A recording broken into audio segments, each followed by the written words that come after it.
Halo semua, kembali lagi bersama saya Calvin. Hari ini saya akan membahas tentang beberapa liga Eropa, terutama Inggris dan Spanyol yang saya sempat lihat. Oh ya, sebelum itu saya ucapkan terima kasih juga sebagai warga Indonesia kepada tim-tim dari Liga Inggris dan Liga Spanyol, terutama karena sudah mengucapkan belasungkawa kepada rakyat Indonesia terhadap kejadian Kanjuruhan kemarin. Jadi emang kejadian ini sampai internasional. Jadi banyak, bahkan FIFA pun juga mengekspresikan belasungkawanya. Jadi kita sangat bersyukur bagi warga Indonesia gitu. Terima kasih semuanya di luar negeri yang sudah mendukung kita juga. Ini jadi kita mulai dulu dari Liga Inggris dulu. Ada 2 pertandingan seru sih. Ini saya tapi hari ini membahas Big Six, semua klub top 6 gitu. Ini dari yang saya sempat lihat itu Arsenal dan Tottenham, tapi nggak full. Jadi mungkin mulai dari menit 50-an atau apa, soalnya waktu itu saya sempat masih perjalanan dari luar kota, jadi cuma sempat lihat bentar, sisanya lihat dari highlight. Kalau lihat dari highlight itu kelihatannya imbang, jadi dua-duanya ini di menit-menit awal tuh punya peluang dua-duanya ini. Tapi kemudian Arsenal cetak gol dulu lewat golnya si Partey. Partey ini baru masuk di pertandingan ini, baru main, tapi dia sudah mencetak gol ini luar biasa sih. Golnya itu dari luar kotak penalti, jadi bagus golnya. Kemudian Tottenham lama kemudian Tottenham dapat penalti sekitar 10 menit kemudian. Jadi dijatuhkan, pemain Tottenham dijatuhkan, aku lupa siapa. Kemudian Harry Kane mampu mengkonversi penalti dengan baik 1-1. Tapi kemudian babak kedua itu sudah mulai punyanya Arsenal. Jadi dimulai dari gol cepat dari Gabriel Jesus. Itu sana 49 tapi 48 lah. Sementara Highland 48. Jadi cepat setelah babak kedua mulai mereka langsung cetak gol 2-1. Dan mungkin setelah itu Tottenham emang dapat peluang tapi sudah nggak banyak dan mulai panik. Bahkan mereka dapat kartu merah dari Emerson Royal di menit 62 karena menjatuhkan pemain Arsenal, aku lupa siapa itu. Emerson dapat kartu merah, bermain dengan 10 pemain, Arsenal lebih leluasa. Akhirnya mereka bisa mencetak gol tambahan lah lewat si Xhaka di menit 67. Setelah itu ya Tottenham praktis tidak ngelawan ya, Arsenal betul-betul dominasi gitu. Ini juga bisa dilihat dari possession, emang Arsenal bawa bola lebih banyak, tapi bukan cuma buat bolanya lebih banyak yang bikin mereka berbahaya, tetapi juga bisa menciptakan peluang lebih banyak gitu. Jauh lebih banyak dari Tottenham, 22-7, shot on targetnya 9-3, jadi sudah ketok satu sisi gitu di pertandingan ini. Arsenal memang layak menang dan mereka masih menduduki peringkat pertama di klasemen.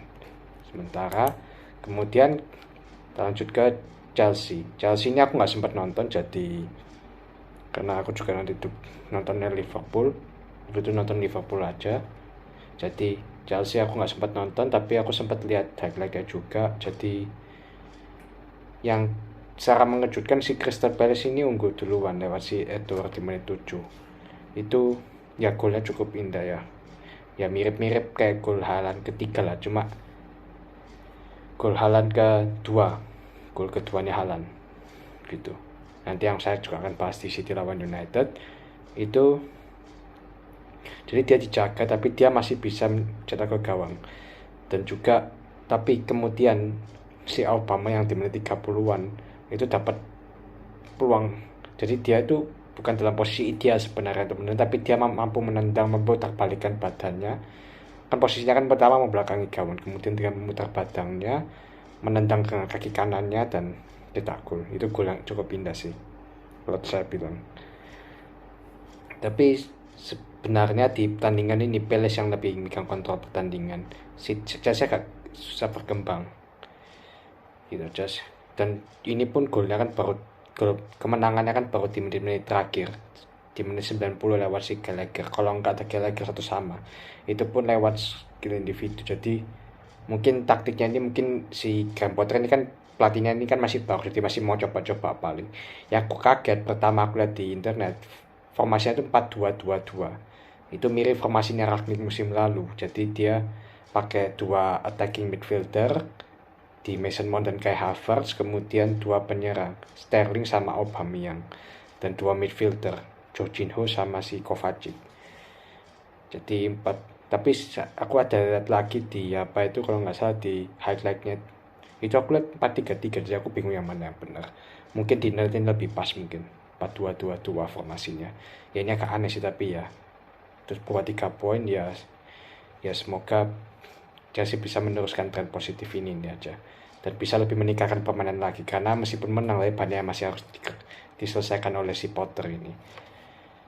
Bagusnya Crystal Palace juga mereka cukup efektif, jadi dari 7 shot 3 shot on target, bandingkan dengan Chelsea yang 13 dan bahkan cuma 3 on target, jadi jauh lebih efektif kan si Crystal Palace. Jadi ini juga salah satu yang harus dibenahi Chelsea, itu efektivitas gitu. Kemudian ketiga Liverpool lawan Brighton. Nah ini aku lihat, ini gila, aku mikir apa, jadi dari 17 menit awal Liverpool sudah kebobolan 2. Kalau aku sampai nggak percaya, aku sampai mikir apa yang terjadi di Liverpool ini, kenapa backnya hancur banget, serius. Dari Leandro Trossard itu harusnya bisa dicegah, tapi backnya hancur, terutama si Trent Alexander-Arnold. Itu kan yang jaga harusnya Trent Alexander-Arnold back kan, tapi dia sering maju jadi lupa mundur. Defendingnya si Arnold ini parah, defendingnya, menjaga pertahanannya parah si Arnold. Tapi syukurnya Liverpool juga punya Firmino, jadi di babak pertama Firmino cetak gol lewat kombinasi sesama Salah, kemudian halftime 1-2. Di babak kedua mereka sempat membalikkan kedudukan si Liverpool, jadi cetak 2 gol lagi lewat si Firmino lagi, kemudian gol bunuh dirinya si Adam Webster lewat corner. 3-2. Itu sudah 3-2, sudah harusnya mereka kan bisa menangkan pertandingan, tapi ternyata di menit 83 si Trossard cetak gol lagi, jadi dia cetak hat-trick 3 gol. Dan golnya ya cukup oke, di atas sisi kanan atas gawang. Itu sekali ini salahnya Milner, harusnya Milner yang jaga pemain ini. Milner cuma lihat bola malahan, jadi kipernya Alisson pun tidak bisa apa-apa, itu tendangannya keras itu. Jadi 3-3, dan Liverpool kehilangan 2 poin, harusnya mereka dapat 3 poin, jadi cuma dapat 1 poin sekarang gara-gara golnya itu. Coba lihat statistik, di statistik pun aku pas itu aku kaget juga. Liverpool 15 oke, 7 shot on target oke, tapi yang aku mengejutkan itu bukan Liverpool tapi Brighton-nya. Brighton tuh 6 shot 6 on target, berarti anggapannya semua shotsnya, tembakannya si Brighton, pemain Brighton ini ke gawang semua. Dan kita lihat ya, katanya betul, saya cukup mengancam berkali-kali. Alisson itu juga harus kerja keras. Jadi gila, Brighton ini sangat efektif. Padahal pelatih juga baru, itu si De Zerbi kalau nggak salah, Roberto, pelatih Italia kalau nggak salah. Itu kalau posisi menangkan Liverpool, tapi kan posisi kan tidak cukup untuk memenangkan pertandingan, harus bisa membuat peluang gitu dan efektivitas. Ya ini jadi Liverpool tim dalam 7-8 laga ini sudah 4 kali seri ini yang harus klub betul-betul memikirkan solusinya, karena ini mereka sudah kehilangan banyak poin musim ini, padahal baru 7-8 laga gitu.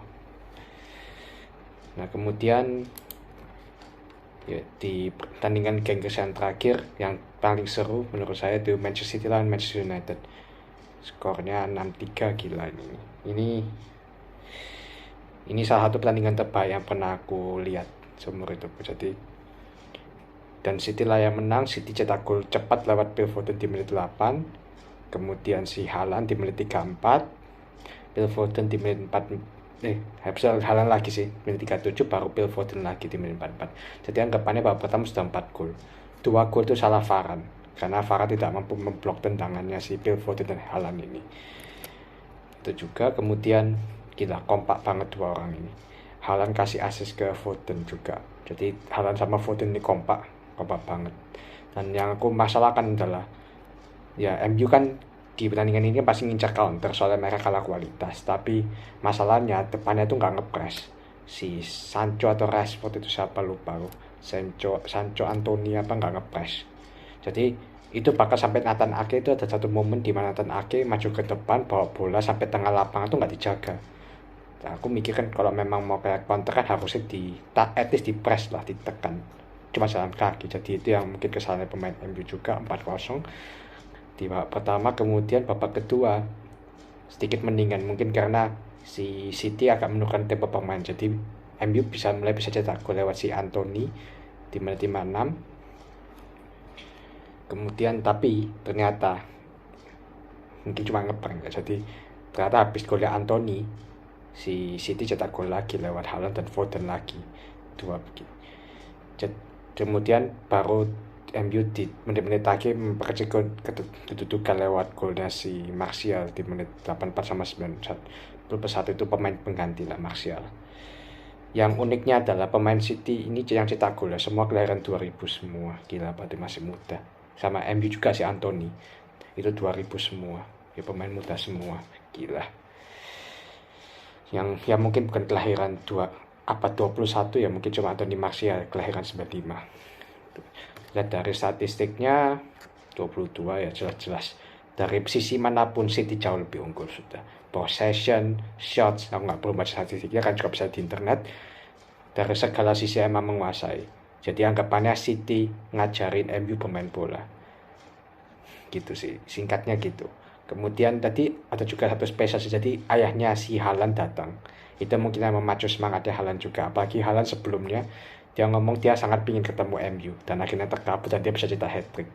Senang banget dia. Jadi ini emang harinya Haaland lah. Dan Haaland itu bagusnya dia bukan cuma bisa jadi finisher, tapi juga bisa jadi sedikit playmaker lah, dengan mengumpan ke Foden apa, kasih assist apa. Ini pemain emang gila Haaland ini. Padahal baru masuk itu sudah cetak berapa gol ya, 12-13 gol aku lupa. Jadi ini pemain luar biasa, gila. Ini pemain baru 22 tahun, hebat banget, wow. Habis itu juga dia pemain tercepat yang bisa cetak 3 hat-trick di Liga Inggris. Jadi yang lain siapa itu legenda itu butuh sekitar 40 laga lebih apa untuk cetak 3 hat-trick. Haaland cuma perlu 8 laga. Gila ini pemain, serius sudah sangat luar biasa lah. Ini kedepannya mungkin kalau setelah Messi Ronaldo dia yang akan menangin Ballon d'Or mungkin si Haaland ini, atau mungkin setelah Lewandowski sama Benzema juga gitu. Kemudian kita masuk ke La Liga. Yang aku nonton itu Real Madrid lawan Osasuna, tapi mungkin saya bahas Barcelona dulu ya karena mulai lebih duluan. Ini Barcelona aku nggak nonton, aku cuma nonton highlightnya karena nggak sempat nonton. Jadi menang 1-0 sih lewat Lewandowski di menit 20. Cuma aku lihat dari highlight ya, itu Osasuna yang lebih banyak mengancam. Jadi walaupun bisa dibilang ini kemenangan yang kurang memuaskan bagi Barcelona, karena secara permainan Osasuna lebih baik. Mallorca. Jadi Mallorca lebih banyak peluangnya berbahaya. Padahal sama-sama 3 shot on target, tapi shotnya lebih banyak Mallorca. Padahal Barcelona lebih banyak bawa bola. Jadi ini menunjukkan bahwa possession itu bukan segalanya. Jadi dengan possession cuma 28 pun itu bisa mengancam Barcelona. Walaupun akhirnya si Mallorca kalah, tapi setidaknya mereka patut diapresiasi karena mampu mempersulit Barcelona lagi, sehingga mereka cuma bisa cetak 1 gol lewat Lewandowski. Itu pun dari skill individual Lewandowski, bukan dari sistem permainan. Jadi mungkin Xavi harus lebih meningkatkan permainannya lagi gitu. Ya, dengan kemenangan ini Barcelona ke puncak klasemen juga karena Real Madrid barusan seri. Jadi seri 1-1 lawan Osasuna, dia cetak gol dulu lewat si Vinicius Junior di menit 42. Itu golnya nggak disengaja, jadi betul-betul itu gol yang dari Tuhan lah istilahnya itu. Jadi Vinicius itu di sisi kiri posisinya itu mau crossing, tapi ternyata crossingnya itu mengarah ke gawang. Kipernya Osasuna kaget, gak sempat nahan dan gol. Jadi yang pinter dia juga si Benzema sama si siapa itu yang nipu. Dan Benzema sebenarnya bukan itu ya, Benzema cuma diam aja soalnya dia posisinya offside. Satu lagi siapa itu hebat itu, jadi dia yang nipu, kayak dia mau ambil bolanya tapi nggak ambil di kotak penalti. Jadi crossingnya Vinicius gol 1-0. Tapi kemudian di babak kedua Osasuna membalas lewat golnya si Garcia. Aku lupa golnya gimana. Oh, aku ingat heading Kiki Garcia di 50. Ini mungkin aku agak salahkan kipernya karena kipernya itu out of position. Tapi juga nggak sebenarnya salahkan dia, si Andre Lunin ini. karena dia juga baru, dia kan kiper cadangan jadi jarang bermain, mungkin masih perlu adaptasi lagi, dan emang headingnya itu bagus. Garcia itu kalau nggak salah kata komentator nanti striker veteran, jadi si aku pengen tahu loh umurnya berapa sih Kike ini. Oh ya 32 tahun ini 33, jadi striker veteran, jadi emang dia sudah tahu posisi yang terbaik untuk gol. Yang beda dari Real Madrid ini ada dua sih ya, jadi nggak ada kiper utama cedera, sama nggak ada Luka Modric, dan itu pengaruh sih, karena walaupun ada Benzema tapi nggak ada yang kayak playmaker gitu, nggak ada yang bisa supply Benzema istilahnya. Mungkin cuma Vinicius yang bisa, tapi otaknya permainan kan di Luka Modric, itu pun kata satu komentator sepak bola pun gitu, jadi otaknya itu ada di Luka Modric. Kalau nggak ada Luka Modric, gelandangnya itu jadi lebih lemah, jauh lebih lemah dibanding ada Luka Modric yang jadi sentral permainan gitu ya. Dari statistik juga 22 shot 4 on target, itu menunjukkan Real Madrid juga kurang efektif hari ini. Ditambah juga penaltinya Benzema gagal, jadi mungkin Benzema masih perlu, kan baru sembuh dari cedera, jadi mungkin masih perlu penyesuaian lagi. Nah, nanti mungkin di laga selanjutnya mungkin sudah bisa on fire lagi. 22 shots 4 on target, padahal posisinya lebih banyak. Osasuna kan cuma mengandalkan counter attack, tapi ya itulah kenapa tidak boleh remehkan tim kecil juga. Dan ya satu sama ya yang bikin mereka peringkat 2, soalnya mereka kalah selisih gol dari Barcelona gitu. Ya itu aja sih, 16 menit ya, jadi ya itu aja dari analisa saya dari 6 pertandingan ini. Terima kasih sudah menonton.